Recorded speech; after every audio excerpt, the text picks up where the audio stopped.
So, ayan, good morning mga kamukil, no?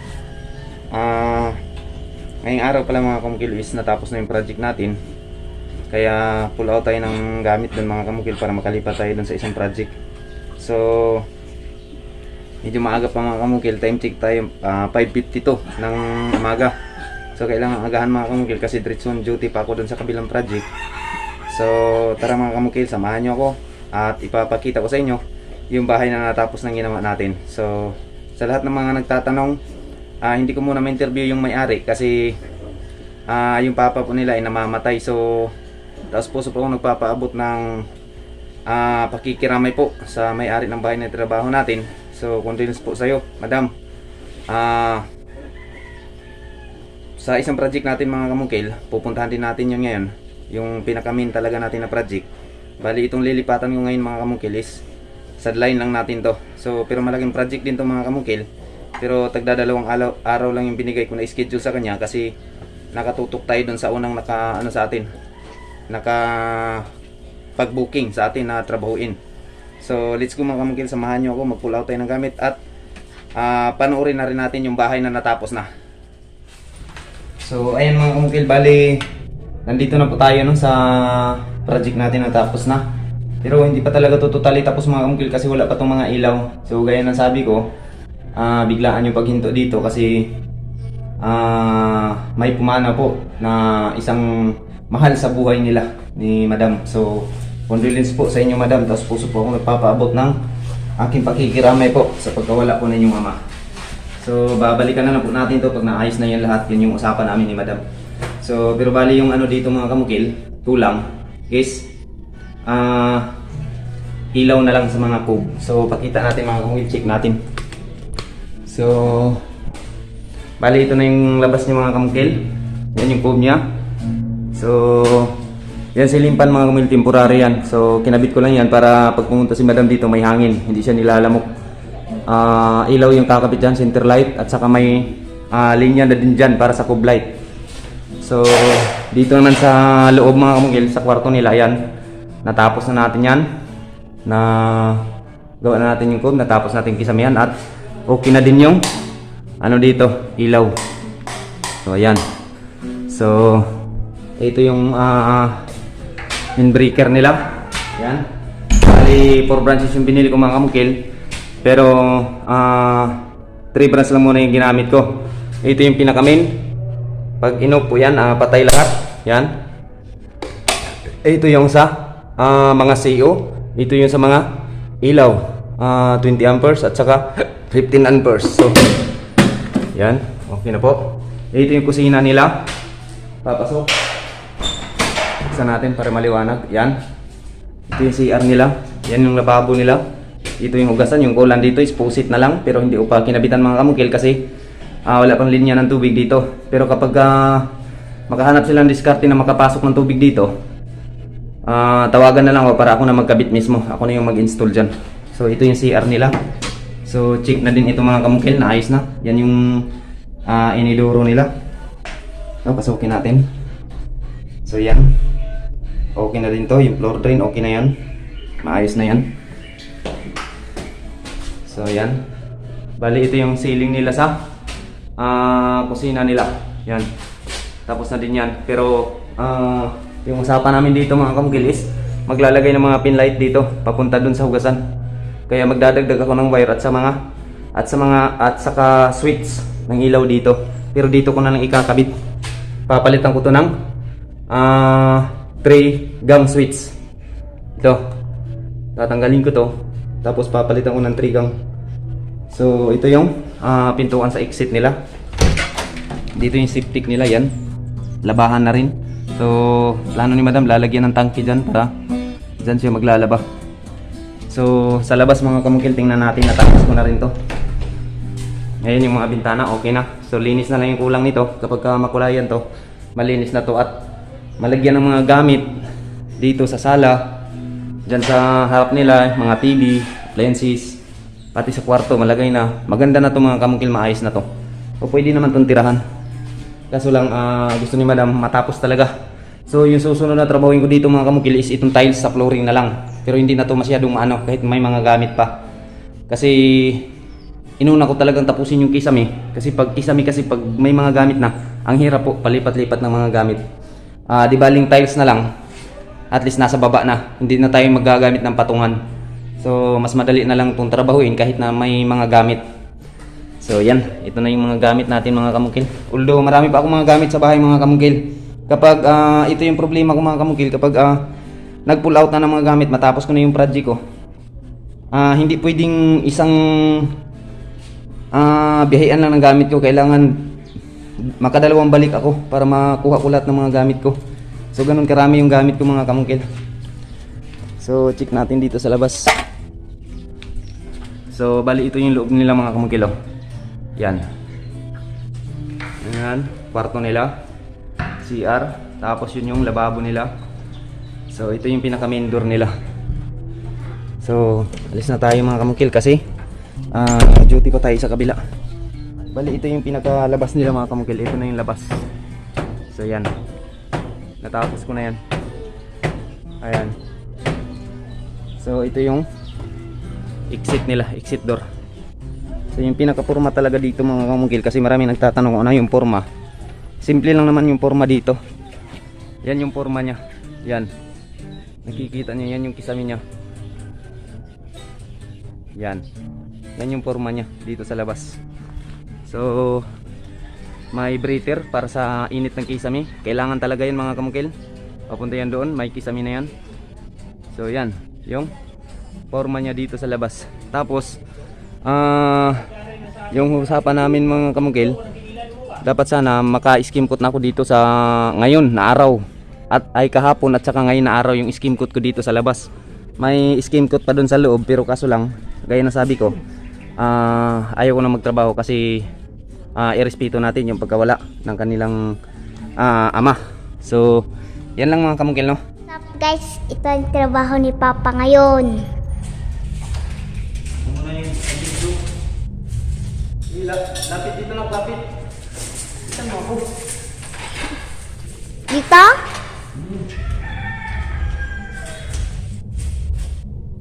So si Papa lang isa yung nagtrabaho kasi wala yung helper niya. Ha? Salita ka dyan. Hindi. Ay ako? Hindi ka pala pwedeng mag-vlog. Sabihin mo na. Ay ako nga. Paano yan ngayon? Gusto nila makakinggan yung marinig yung boses. Nagtatrabaho si Papa. Saan na mo gitrabaho pa? Sukat. Ha? Nagsusukat. Sige, sabihin mo yan. Nagsusukat na si Papa na. Yan, nagsusukat ni si Papa na. Ano yung sinukat niya kaya? Wala. So yan mga kamukil, no? Good morning sa inyong lahat. Ito yung trabaho natin mga kamukil, no? Tiyakin na. So gaya na sabi ko kanina, dalawa tong project natin. Sa Monday, doon tayo sa isang bahay na ili-layout talaga natin. Tapos ngayon, Saturday at saka Sunday dito ako, dalawang araw ako dito. Pagka starting Monday, Monday to Saturday doon tayo sa bahay na yung sinasabi ko na ili-layout natin. Tapos pagka Sunday, balik tayo dito ulit mga kamukil. Ito yung dati kong project mga kamukil, yung simbahan na tinatrabaho ko. So pauumpisahan na naman mga kamukil. Kaso lang, naunahan siya ng schedule. Kaya Sunday sana mga kamukil is rest day ko sana yun. Gusto kong magpahinga kasi batak na tayo sa trabaho. Kaso lang nakiusap si pastor na kung pwede singitan na lang kahit na Sunday. So mahirap nating ayawan mga kamukil kasi dati natin trabaho to. Kaya sa Sunday, binigay ko sa kanya yung araw na yun. So bahala na yun Diyos mga kamukil kung ano yung abot natin dito. Kasi alam naman natin pag linggo kailangan nating mag-rest, magpahinga, magsimba. Pero every Sunday na lang mga kamukil, magdadasal na lang tayo. Pag hindi tayo makasimba, bago bumangon, magdarasal tayo na sana patnubayan tayo lagi ng Panginoon. So, baling trabaho natin mga kamungkil, no, ngayong araw, walang humpay na paggagawa ng cube design. So yan, kung nakikita nyo, dito na side papunta dun sa harap, natapos ko na yan. Tapos ito na naman yung gagawin natin, ika-cover natin yan, yung cube na yan. Tapos dito mga kamungkil, ito nakikita nyo, hindi pa natapos. Ngayon ko pa lang ito inumpisahan mga kamungkil. So wala akong helper dito mga kamungkil, ako lang mag-isa. Kasi yung kukunin ko sanang helper hindi nakapag-prepare, hindi nakapaghanda. Kaya schedule ko ngayon talaga magtrabaho dito. Kaya pinilit kong mag-duty. So yung mai-share ko sa inyo mga kamungkil, paano ba gawa ng cube kung mag-isa ka lang. Ano yung pinaka-unang gawin mo na para magawa mo yung cube light o cube design sa Kisame. So unang gagawin natin mga kamungkil, no, ito. Kasi ito na yung panghuli kong gagawa ng cube. Kasi ito na yung entrance door nila. Yan yung entrance door. Ako din yung nagkulay niyan mga kamungkil. So yung gagawin natin kapag ikaw lang isa yung gagawa ng cube, ang pinaka-importante na kailangan natin mga kamungkil, ito kung nakikita nyo, tansi mga kamungkil, yung pinaka-importante. Unang-una sukatin nyo kung gaano kalapad yung cube na gagawin natin. Gaano siya kalapad mula dito sa sidings papunta dito sa dead end ng pagitan natin. Ito. So 60 cm yung lapad dito mga kamungkil, kaya mula doon sumukat ako ng 60 cm. Yan. Nilagyan ko ng tansi. Tapos pagdating doon mga kamungkil, huwag nyo nang sukatin doon na kung ano yung pagsusukat nyo dito, ginagawa nyo rin doon sa kabila. Huwag na ganyan mga kamungkil. Kasi yung lagi kong sinasabi sa inyo, yung walling natin hindi yan tuwid. May pa kurba-kurba talaga yan. Kahit kunting diferensya lang, pag nagka-diferensya, talagang makikita yung diferensya na yan kasi cube itong ginagawa natin. Mainit sa mata ng tao itong mga kamungkil kapag nagawa natin to. Kaya gawin natin ng maayos. Kapag nasukat nyo ng 60 cm o yung lapad ng cube na gagawin nyo dito, ang gagawin nyo, i-iskwalan nyo dito. I-iskwalan nyo dito. Kapag tumama na yun sa iskwala, dun nyo na ilalagay yung tansi. Tapos panigurado pa rin, sukatin nyo pa rin ng steel tip kung sakto ba siya ng 60. Kapag sakto na 60, ibig sabihin, tapos tumama na yung iskwalan niya sa tansi, ibig sabihin mga kamungkil is walang paalon-alon yung walling natin. Pero kapag kulang yung sukat natin, hindi umabot ng 60 cm, ibig sabihin paalon-alon yung walling natin. Kaya kailangan nating iskwalahin. Yun yung pinaka-importante mga kamungkil, ha? Tapos pag nalagyan na natin ng tansi itong mga kamungkil, dahil mag-isa lamang tayo, yung ginagawa ko, hinulugan ko to dito ngayon. Ayan, kung nakikita nyo, may guhit. Ang hulog na to mga kamungkil, ito yung tama nya, itong tansi na to. Kinunan ko yan ng tuwid. Yung tuwid ng tansi na to papuntang taas mga kamungkil is itong guhit na to. Yan yung ginagawa ko. Kita ba mga kamungkil? Ayan. So mula dito sa guhit na to, sumukat na naman ako ng 10 cm. Ito yung division ng cube natin. Ito yung division nya sa loob.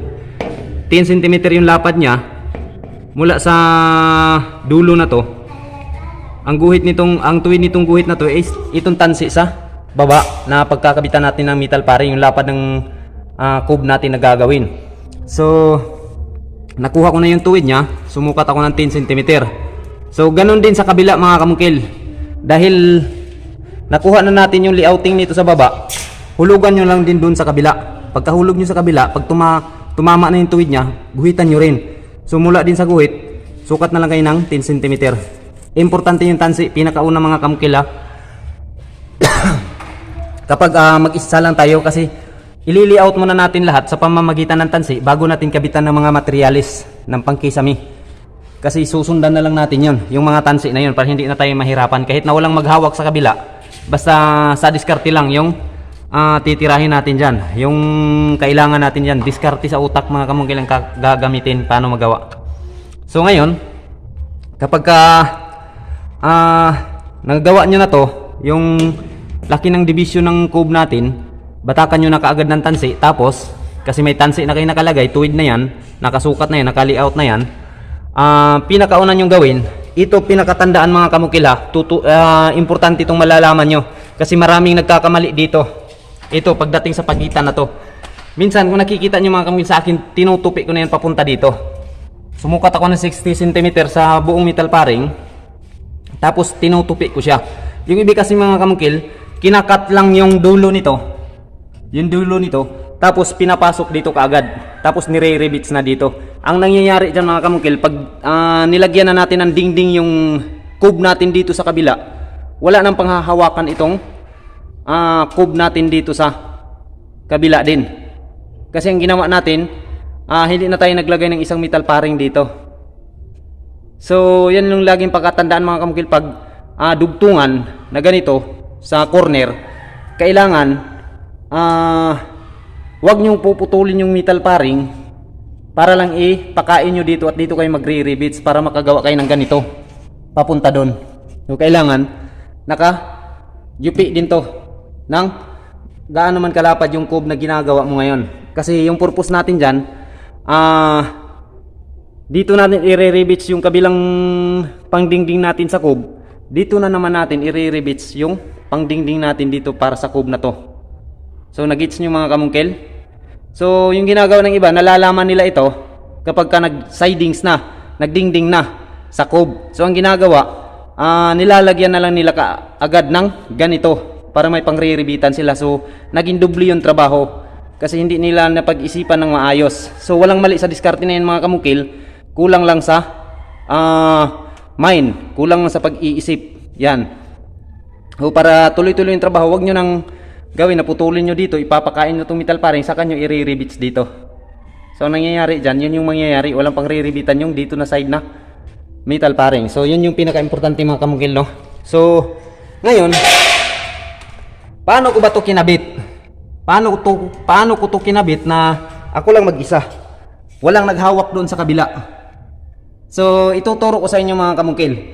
Kaya nili-layout natin pinakauna, mga tansi yung ginamit natin sa pag-layout, kasi kailangan natin mga kamungkil, ang pinakauna nating gawin bago tayo maglagay dito is ito mga kamungkil, itong carrying natin sa taas papunta dun. So kung nakikita nyo mga kamungkil, nasusunod ngayon ang tansi. Yan, pakita natin, nasusunod niya ngayon yung tansi sa nilalagay ko na C-channel. So ito yung pinakaunang malalagay mga kamungkil pag gagawa tayo ng cube na may kisame na. So pagkatapos niyan mga kamungkil, ito yung sinusunod ko mga kamungkil, ito yung nakakabit sa yan. Ito yung pangalawa kong kinabit mga kamungkil bago ako naglagay nito. Ito para pagka nakabit ko na ito mga kamungkil, dahil may layout na tayong mga tansi, ayan at saka yan. So may guide na tayong susundan. Pag nakabit nyo na ito mga kamungkil, papunta dun, ito yung division ng cube natin, 10 cm yan mula dito. Ito yung sunungkat natin na ginuhita natin dun sa dulo, 10 cm yan papunta dito. So pag nakabit na yan mga kamungkil, saka nyo na ikakabit to, ipapatong nyo na kaagad to dito, tapos i-rivets nyo doon. Kaya hindi na kayo mahirapan mga kamungkil na ikabit ito kahit mag-isa lang kayo, kasi nakalagay na kayo ng ganito yung division natin sa cube. So tingnan nyo, nakapatong na siya. So nagawa ko siya ng maayos mga kamungkil. So mamaya mga kamungkil, no, pakita ko pa sa inyo kung ano yung mga diskarte ko sa paggawa nito. So ayan na mga kamungkil, no, natapos na natin gawain yung frame ng cube na ginagawa natin ngayong araw. So yan. So inumpisahan ko siya mga kamungkil is 9. Natapos ko siya is 11:20. So yan yung pagkagawa niya mga kamungkil. Bali, ito yung division niya. So nakikita nyo may tansi tayong nilalagay. Yan, 10 cm yan yung sukat niya mga kamungkil papunta dito sa dulo. Ang ginawa ko mga kamungkil para makabitan ko siya ng tansi, mula dito sa dulo na to, sinukat ko. Ito yung tama na 10 cm. Binutas ko yan mga kamungkil. Ayan, binutas ko yan, tapos pinasok ko yung tansi. So ganun din dito sa kabila mga kamungkil. Kailangan talaga may tansi. Ganun kahalaga yung tansi sa trabaho natin mga kamungkil. So yan.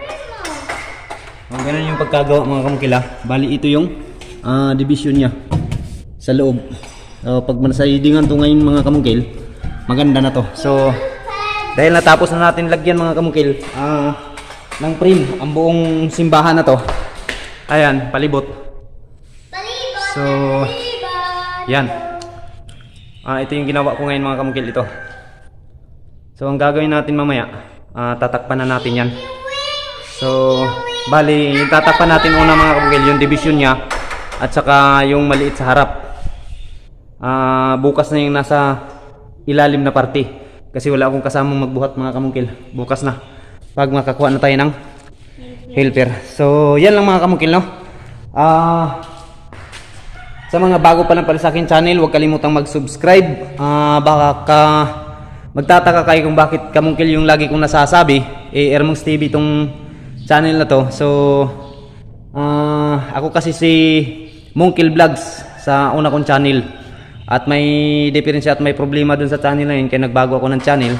At sana sa mga bago pa lang nandito, huwag nyo kalimutang mag-subscribe.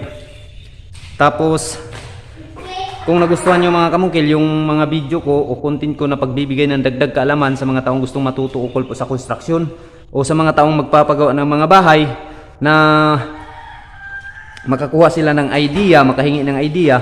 So pindutin nyo po mga kamukil yung maliit na kampana makikita sa inyong cellphone screen, yung notification bell. Saka all notification po yung piliin nyo mga kamukil para po sakaling may mga bagong videos na ako na i-upload, isa po kayo sa ma-update. So sa lahat po pala ng mga nagtatanong, no, sa aking FB page, kasi doon ko po sinasagot yung lahat ng mga katanungan. Yung FB page ko po, ayan, makikita nyo, alias Mungkil po yung FB page ko. Puntahan nyo po yan. At kung may mga katanungan kayo, doon ko po yun masasagot lahat sa alias Mungkil. Hindi po tayo dito mag-uusap-usap sa comment section dito sa YouTube na to. Sa YouTube. Kasi napaka-strict po yung YouTube ngayon. Kaya doon tayo mag-uusap-usap. Lahat ng mga may katanungan, gustong magtanong, doon ko po sasagutin sa aking FB page alias Mungkil. Yan po, puntahan nyo. At huwag nyo kalimutang i-follow at i-share na rin ang mga video. So once again, Ermongs in the vlog. So ayan na mga kamukil, no? Balik trabaho na tayo kasi 1 PM na. So yung gagawin natin ngayon mga kamukil is tatakpan na natin yung division ng cove tsaka yung sa harap. So ang laki ng itatapal natin dyan mga kamukil is 18 cm kasi 20 cm yung ginagawa natin, tapos may nakatukod na metal paring na 1 inch. So gagawin na lang nating 18 cm para po hindi masikip pag ilalagay na natin dyan. So nak, huwag mo nang kaya nagbablog ako, ilagay mo dyan, ilagay mo. Paano ba mag-cut mga kamungkil ng hardiplex? Hardiplex tong gamit natin mga kamungkil ha. Hardiplex to na 3x16. Ito. Tapos may 4.5 akong ginamit dito para sa panlabas na pagkisamin natin. Ayan mga kamungkil, kitang-kita yung marka natin. Hardiplex talaga yung ginagamit natin kasi yung hardiplex pangmatibayan talaga yan. Lalaban yan sa lamig, lalaban yan sa init. So, ang pagkakat mga kamukil, minsan madalas talaga makikita natin gumamit tayo ng grinder sa pagkakat. Pero kung sa akin mga kamukil, pag ganito lang, matuwiran yung ikakat natin, hindi na ako gagamit ng grinder mga kamukil, kundi gagamit na lang ako mga kamukil ng ito, cutter blade, yung ginagamit ko dito. Tapos, pagkatapos ko ng masukat mga kamukil, kukuha ko ngayon ng panglalapatan natin na metal paring yung matuwid talaga, para ito yung guide natin para magmamarking tayo dun sa hardiplex natin. So ang tanong, hindi ba mababasag mga kamukil? Hindi po kapag nakahangir siya. So ganito po yung diskarte ko. Halika nak, videoin mo ako para makita nila. Yan ha, iharap po sa akin ha.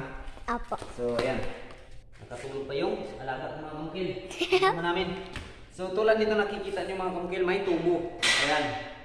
So sa pamamagitan ng tubo, ihahang ko siya ng konti. Tapos pag nakahang na siya, yung pinakainan natin ng cutter blade, ipapagilid lang natin itong tubo. para may ano siya, may kasanggaan siya na hindi siya mapuputol o mababali. So ngayon, ididiin lang natin siya mga kamukil ng dahan-dahan ng ganito. So yan. Ganyan lang yung diskarte mga kamukil. Hindi na tayo gagamit ng grinder. Kapag matuwiran yung kinakat natin mga kamukil ha, yan. Tapos pag nabali na siya, balik natin pataas, saka natin babalikin ng ganon. So yan.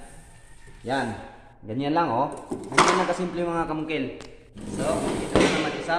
Balik na po natin. So, panoorin mga kamukil ha. Nak, ayusin mo video. Yan. So, yan. Pag nabali na, itataas natin ulit. Babaliin natin. Yan. So, ganun lang kasimple mga kamukil. Kahit anong uri ko ng hardiplex, kahit anong kakapal, kayang-kaya yan ng cutter drill lang yung gagamitin. Kapag patuwid lang mga kamukil yung ikakat natin, hindi yung paliko-liko.